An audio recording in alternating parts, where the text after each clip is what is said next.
So this is January. Have you started yet? Good. Started. January 2010. Question 4 on indices. Very exciting.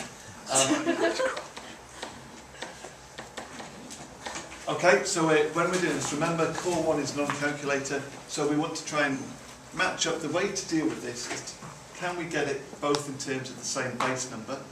So can we write 81 as a power of 3? And in this first question that would solve it.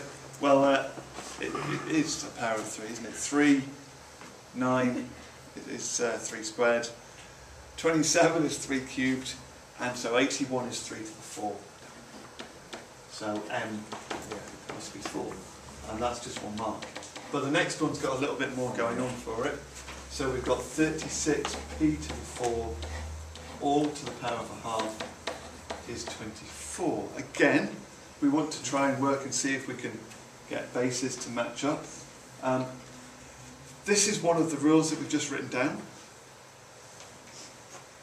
We know that we multiply the powers, so it means that everything inside the bracket is to a power of a half. So let's work in order. 36, what's 36 to the power of a half? 6, that's the square root. What would be p to the 4 to the power of a half? P squared. It would be squared because you multiply the powers 4 times a half. That. So p squared is 24. So let's divide by the 6 to get p on its own. P squared is 4. And so what's the answer for p? 2. I was hoping that somebody would just say 2 so that I could say no. It's plus or minus 2, we have to remember. Ah, you sly dog. That's on the video. You have to remember that if p squared is 4, then p is plus or minus 2. Okay? That's why it was 3 marks. The final mark there was for getting the plus or minus. And part 3. Come again. 5 to the n times 5 to the n plus 4 is 25. Okay? So what we're going to do first with this, it's there, 5 to the n times 5 to the n. Add the powers. Add the powers because we're multiplying these two terms. 5 to the, if we add the powers, we've got n plus 4, so that's 2n plus 4 is 25.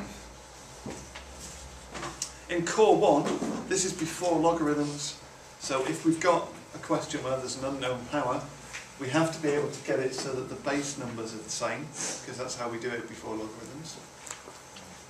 But they are. 25 could be written as 5 squared, so it's 5 to the 2n plus 4 is 5 squared. And the nice thing now is that once we've got the base numbers to be the same, we can ignore them and say 2n plus 4 equals 2, and this should be just the kind of question that you've been doing for a long time. 2n is minus 2, take away 4 from both sides, so n equals minus 1.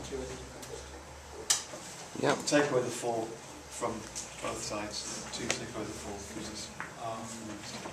Alright. Right. Good. That was, what, 6 marks, was it? 6 marks. For doing that, that's quite nice. Thanks, Harry. How do you stop it? You press the red button. Alright.